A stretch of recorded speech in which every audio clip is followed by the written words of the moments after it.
मी दहिवडीला येतोय तुमचा संभ्रम दूर करण्यासाठी, युवकांना संधी देण्यासाठी।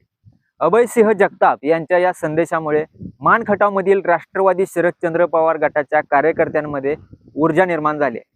आपण पाहतोय की सध्या अनेक जण सत्तेकडे चाललेले आहेत, परंतु अभयसिंह जगताप हे मात्र राष्ट्रवादी शरदचंद्र पवार गटामध्ये ठाम आहेत आणि राष्ट्रवादी शरदचंद्र पवार गटाच्या मजबुतीसाठी काम करत आहेत। त्यांनी एक फोटो शेअर करत संदेश दिलाय की मी दहिवडीला येतोय तुमचा संभ्रम दूर करण्यासाठी, युवकांना संधी देण्यासाठी। जाहीर सभा लवकरच ते जाहीर सभा घेणार आहेत। मंडळी, तुम्हाला काय वाटतं?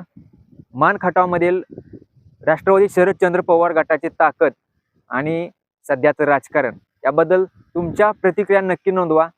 राष्ट्रवादी शरदचंद्र पवार गटाने अभयसिंह जगताप यांच्यावर एक नवीन जबाबदारी दिलेली आहे, ती म्हणजे मान खटाव विधानसभा अध्यक्ष म्हणून अभयसिंह जगताप यांची निवड झालेली आहे। धन्यवाद।